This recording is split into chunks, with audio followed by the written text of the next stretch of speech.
I Lover, One Man Saw It Coming, 아이작 아시모브.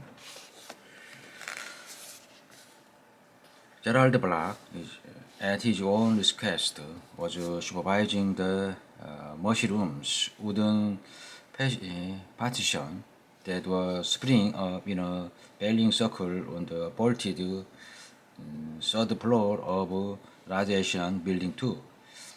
The laborers worked, in the main, silently, but more than one was openly wonder at the 63 photocells that required installation. One of them sat down near Black, removed his hat, and wiped his forehead softly with a freckled forearm. Black nodded at him. "How's it doing, Walensky?" Walensky shrugged and fired a cigar. "Smooth as butter. What's going on, Doc?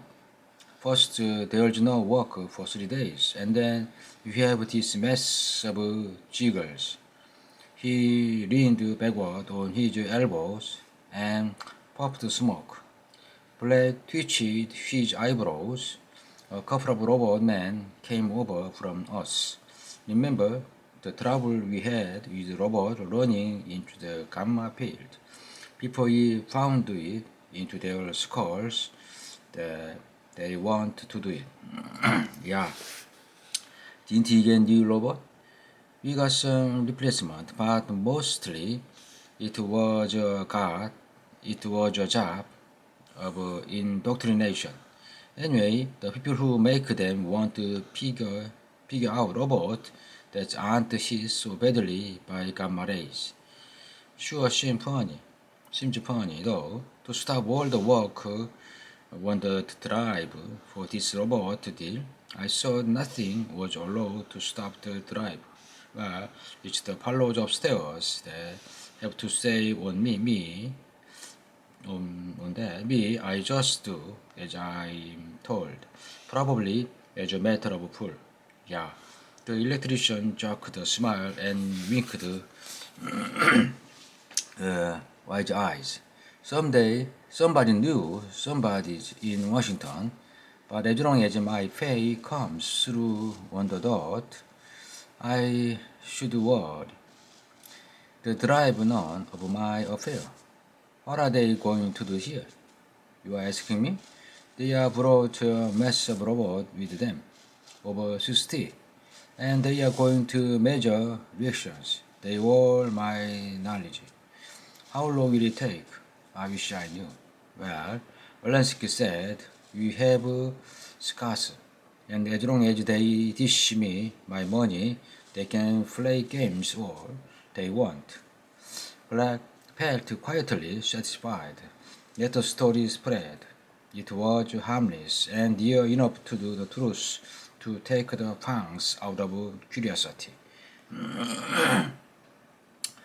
A man sat in the chair, motionless, silent. A weight dropped, crashed downward, then pounded aside at the last moment under the synchronized thumb of a sudden force beam. 63 wooden cells watching NS2 robot dashed forward in the split second before the weight wheel, and 63 photocell 5 feet ahead of their original position jiggled the marking pen and presented a little jacks on the favor. The weight rose and dropped, rose and dropped, rose 10 times. 10 times the robot sprang forward and stopped, as the man remained safely seated. Major General Kenner has not worn his uniform in its entirely since the first dinner with the U.S. robot representative. He wore rushing over his blue-gray shirt now. The collar was open and the black tie was pulled loose.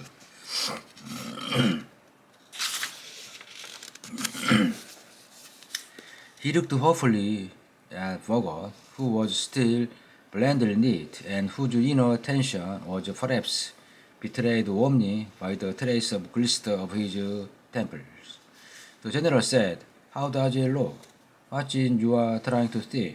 Bogo replied, "A difference which may turn out to be a little too subtle for our suffrage, I'm afraid. For 62 of those robots, the necessity of jumping towards the apparently threatened human was what they will call in robotics a forced reaction. You see, even when the robots knew that the human in question would not come to harm, and after the third or fourth time, they must have known it.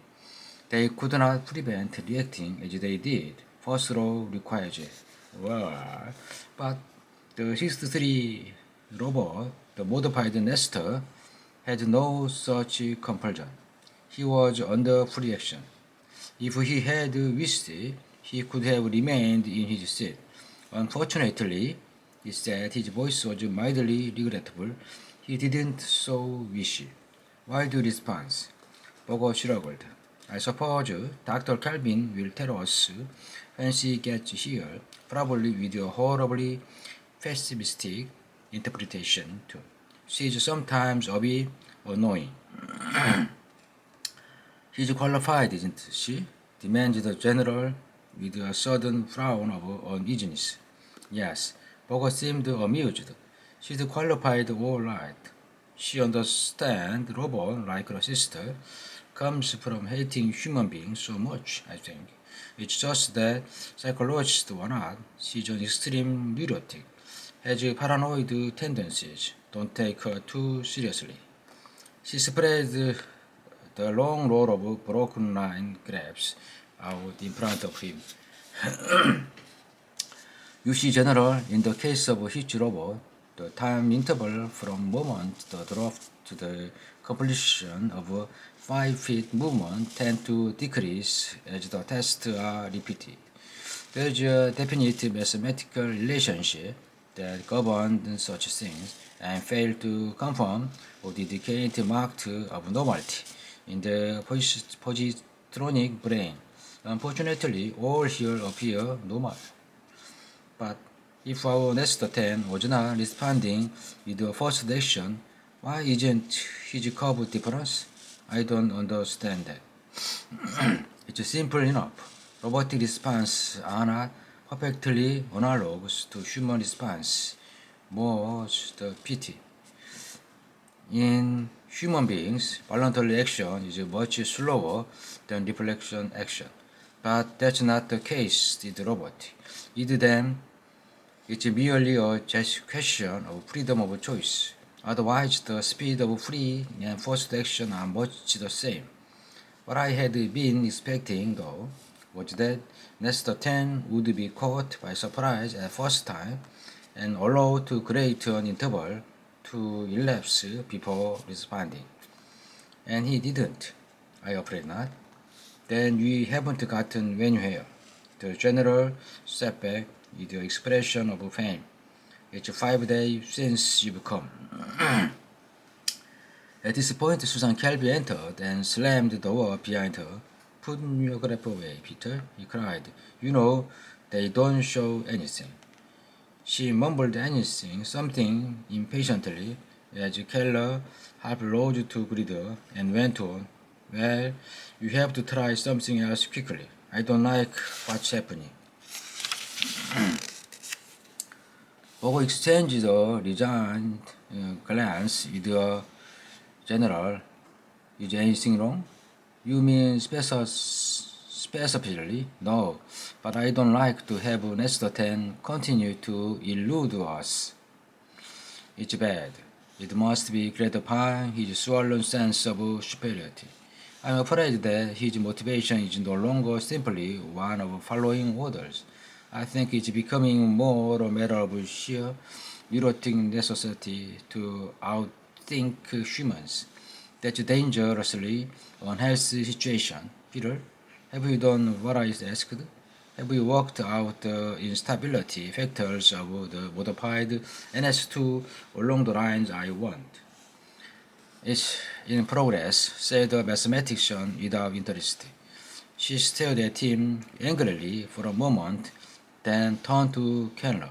Nestor 10 is decidedly aware of what you are doing.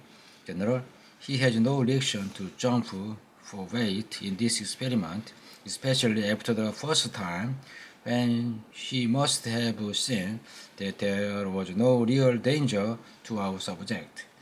The others couldn't help it, but he is deliberately falsifying a reaction. Why do you think he ought to know? Then Dr. Kelvin, make it impossible for him to fake an action the next time. We'll repeat the experiment, but with an addition.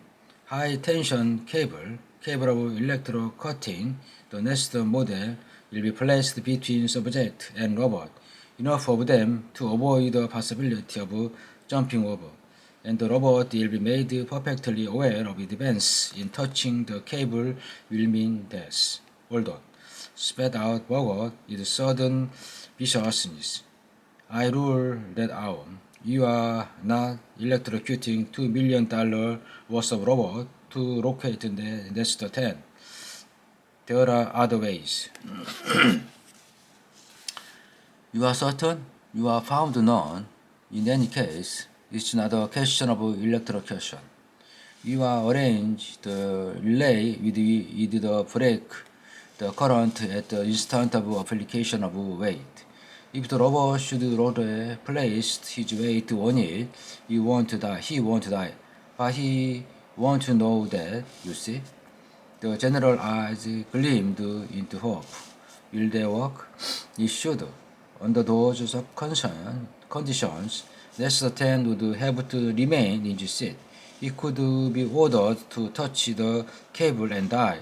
For the second role of the obedience superior, the third role of the self-preservation, but he won't be ordered to be. He will merely to left to his own devices, as will all the robots. In the case of the normal robot, the first law of the human safety will drive them to their death even without orders, but not our Nestor 10, without the entire first law, and without having received any orders on the matter.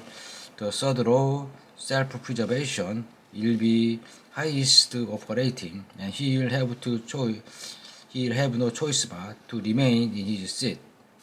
It would be a forced action. Will it be done tonight then? Tonight, said the psychologist. If the cable can be laid in time, I tell the robot now what they are to be up against.